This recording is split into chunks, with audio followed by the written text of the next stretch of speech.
ይህ አዋሪ ተረክ ነው።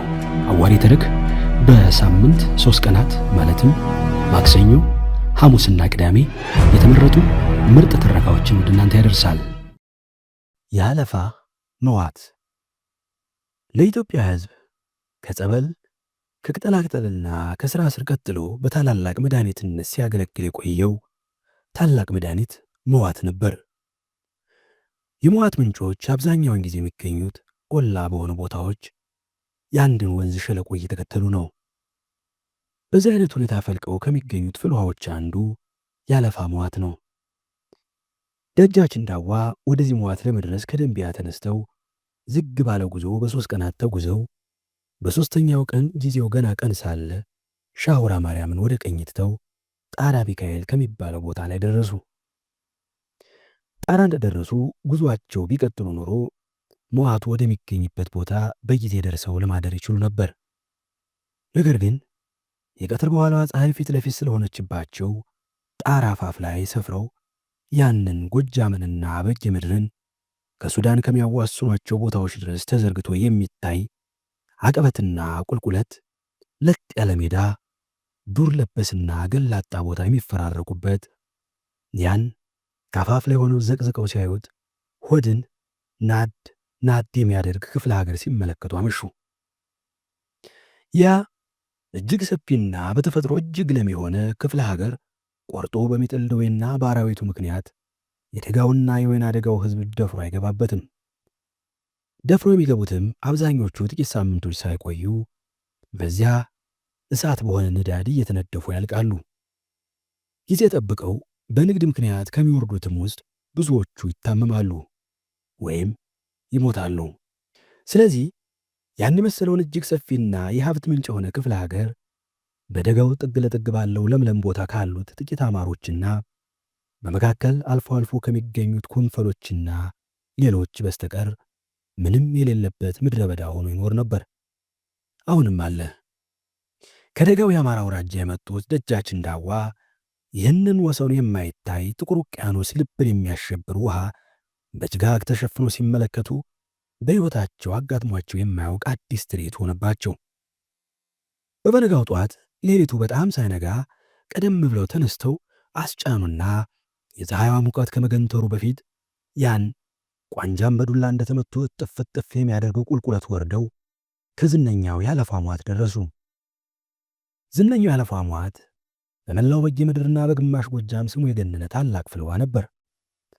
ከዚህ ፍልዋ እንደደረሱ በጣም ብዙ ሕዝብ በዙሪያው ሰፍሮ አገኙ።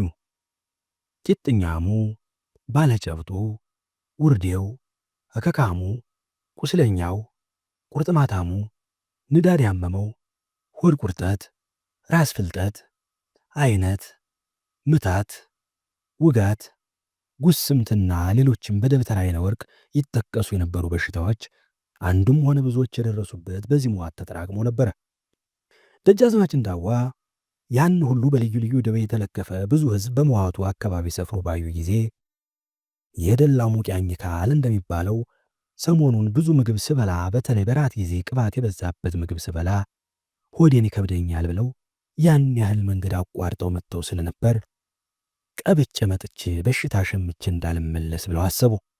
ሰው በብዛት በሚሞትበት አካባቢ ያለ ሰው ራሱ ከሟቾች ውስጥ እንደሚቆጠር ያለዚያም በወጣ በገባ ቁጥር ሰውና እንጨት ተሰባሪ ነውና ሰው እንዳይሆን የለምና እያለ ንዛዜ እንደሚያበዛ በሽተኞች በሚበዙበት አካባቢ የሚኖር ሰውም እንዲሁ በበሽታ ፍርሃት ይጨነቃል።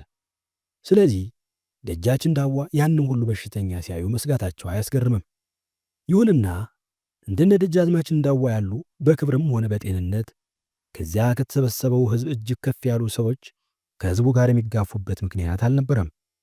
በተለይ ቂጥኝና ሌላም እሱን የመሰለ አስጊ በሽታ ያለባቸው ሰዎች ሌሎቹ ከሚታጠቡበት ገንዳ ወርዶ ወደ ታች ካሉት ገንዳዎች እንጂ ለሌላ የውስጥ ደዌ ሲሉ የመጡ ሰዎች ከሚታጠቡበት ገብተው እንዲታጠቡ አይፈቀድላቸውም ነበር።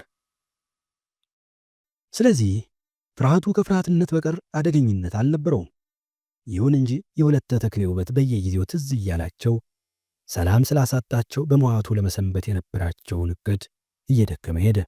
በፍልዋ ውስጥ እንዳሉ ከፍልዋ ወጥተው ወደ ቀዝቃዛው ወንዝ ገብተው ሲለቃለቁ አልፎ አልፎ ከሚመጣባቸው ጉጉትና ትዝታ በላይ ማታ በድንኳናቸው ብቻቸውን ጋደም ሲሉ የወለተ ተክሌ ጉዳይ በአእምሯቸው እየተሯሯጠ አሁን መዋቱን ትተውጣና ደጃች ማሩ ከባሏ አፋቶ የሰጡህን ያችን ቆንጆ ወይዘሮ ይዘህ አማራ ሳይንት ግባ የሚል መንፈስ መጥቶ ከተኙበት ስለሚወተውታቸው ምንም ምክንያት ሳይኖር ከመኝታቸው ላይ ሲገለባበጡ ያመሹ ነበር። ከብርቱ ምኞታቸው ላይ ለጊዜው በጥጋቸው ሆና ስሜታቸውን በመጠኑ የምትቀንስ ሴት ባለመኖሯ ተጨማሪ ችግር ሆነባቸው። መዋት የሚገባ ሰው እንደ ሙሽራ ከነጋ እስከጠባ ሲመገብ እንዲሁም በየሰዓቱ ፍል ውሃ ሲነከር ስለሚውል ምቾቱ አደገኛ ነው። አንድ ቀን ደረቅ ረፋድ ሲሆን ደጃዝማች እንዳዋ ወደ መዋቱ ገብተው ሲታጠቡ አንድ ታላቅ ተልባ እባብ ከሐይቋ ግንገን ጠርዝ ሆኖ መንታ ምላሱን እያውለበለበ ወደ ሐይቋ እንደሚወረወር ሁሉ ሲሰበቅ ታየ። ደጃዝማች እንዳዋ እንደ ብዙዎቹ ሰዎች እባብ በጣም ይቀፋቸው ስለነበር ምኑንም ሳያውቁት ራቁታቸውን ከገንዳው ተስፈንጥረው ወጡ። ደጃዝማች እንዳዋ በሕይወታቸው ውስጥ በማያውቁት ብዙ ሕዝብ መካከል ቀርቶ በወዳጆቻቸው ፊት እንኳን ሰውነታቸው ትንሽ ቢጋለጥ በጭራሽ አይወዱም። ከመኝታቸው ላይ ልብስ የሚያወልቁት እንኳ ሚስታቸው ከተኙ በኋላ መብራት አስጠፍተው ነው ይባላል።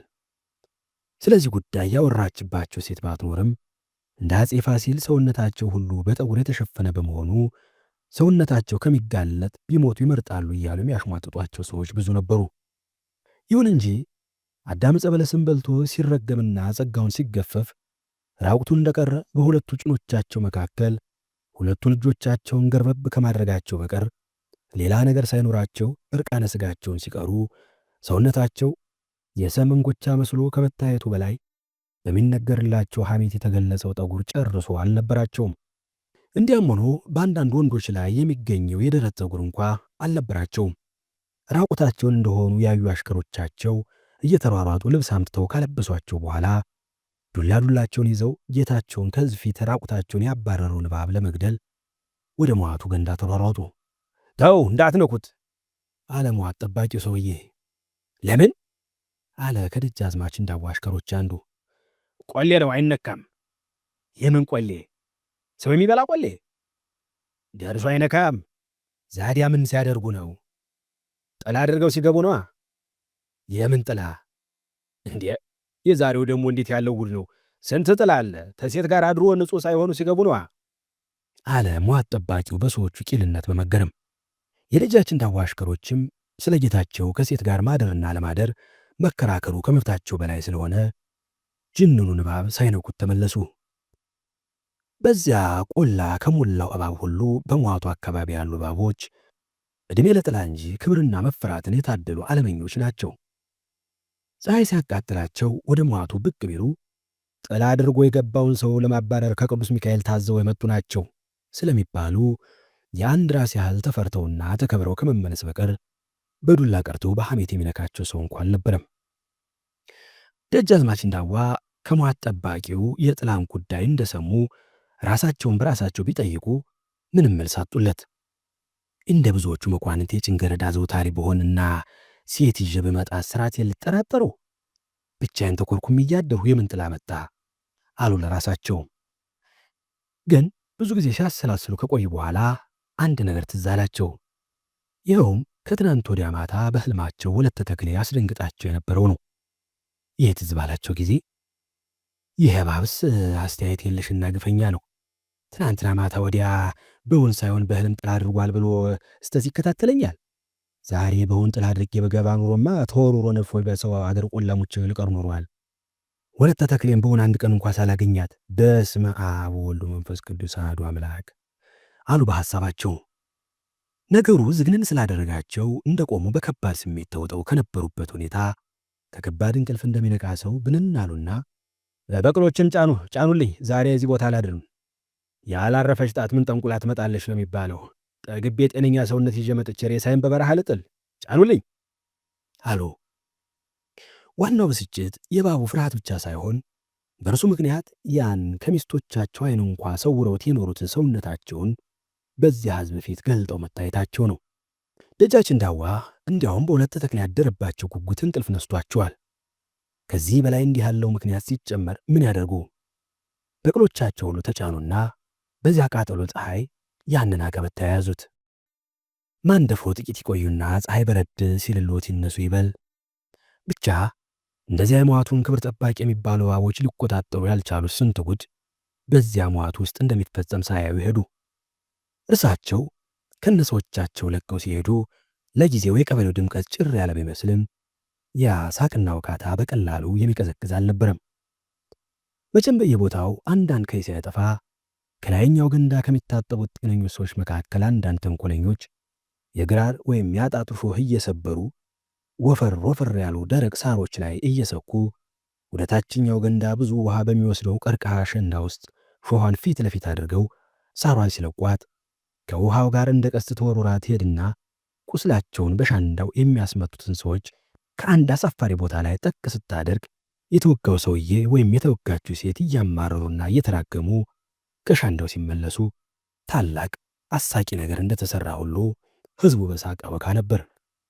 ሌሎቹ ይህን የመሰሉ ተንኮሎችም እየተሰሩ በመዋቱ አካባቢ የተለመዱ የቀልድ መሳሪያዎች ሆነዋል። በተንኮል የተጎዳው ሰውም ቢሆን ለጊዜው ይማረርና ይበሳጭ እንጂ እገሌ በደሌ ብሎ በማንም ለማኩረፍ ስለማይችል ጥቂት ቆይቶ በቀሉ ገብቶ በራሱ እየቀለደ ሳቁን ይቀጥላል። ብቻ ደጃዝማች እንዳዋ ብዙውን ነገር ሳይመለከቱ ተበሳጭተውና ቸኩሎ ተመለሱ። ወለተ ተክሌን ቶሎ ለማየት እስከ ደጃዝማች ማሩ ከተማ ያለውን መንገድ እንደ ጨርቅ ይጠቅለልላቸዋ